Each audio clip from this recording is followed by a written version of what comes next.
तो चलिए हम इसे लिखते हैं 100 वर्ड्स पर मिनट की स्पीड पर। 1 2 3 start.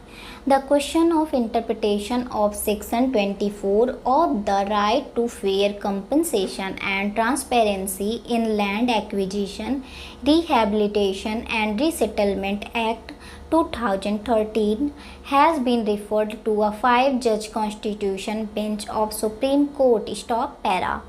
A 3-judge bench of this court had delivered a judgment interpreting Section 24 of the Act of 2013 and doubted the decision of 2-judge bench and referred the matter to a larger bench. Stop para.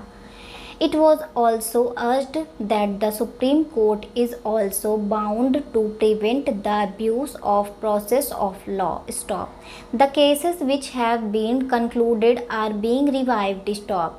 In spite of not accepting the compensation deliberately, and statements are made in the court that they do not want to receive the compensation at any cost and they are agitating the matter, and after having lost the matters and when proceedings are kept pending by interim orders by filing successive petitions, the provisions of Section 24 cannot be invoked by such landowners. Stop para.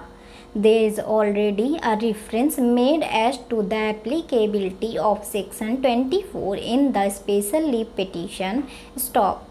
There are several other issues arising which have been mentioned above but have not been considered in Pune Municipal Corporation (Supra). Stop.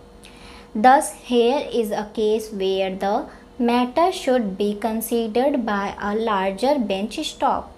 Let the matter be placed before Honorable the Chief Justice of India for appropriate orders. Stop para.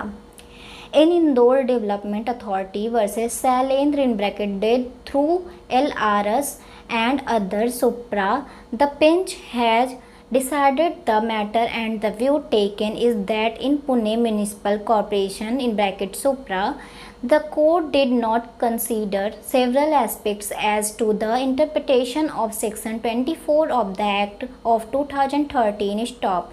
The decision mentioned above was expected unanimously by the 3 judges. Stop para. However, as Pune Municipal Corporation (Supra) was judgment by a bench of coordinate strength, 2 of us opined that decision is per inquirium. Stop. However, another Honorable Justice opined that it would be appropriate to refer the matter to a larger bench. Stop para.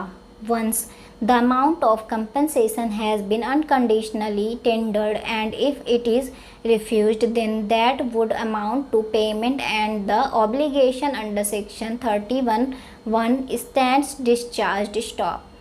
This amounts to the discharge of obligation of payment under Section 24 of the Act of 2013 also. Stop para. It is not open to the person who has refused to accept compensation to urge, and since it has not been deposited in court, the acquisition has lapsed. Stop. Claimants or landowners cannot take advantage of their own wrong and seek protection under the super provisions of the Section 24 after refusal. Stop para. The normal mode of taking physical possession under the land acquisition cases is drawing of Panchnama. Stop para. The provisions of Section 24 of the Act of 2013 do not revive the claims, and such claims cannot be entertained. Stop para. These provisions do not intend to cover the period spent during litigation and when the authorities have been disabled to act due to the final or interim order of a court, or otherwise such period has to be excluded from the period of 5 years as provided in the Act of 2013. Stop. There was no necessity to insert such a provision. Stop. The omission does not make any substantial difference as to legal position. Stop.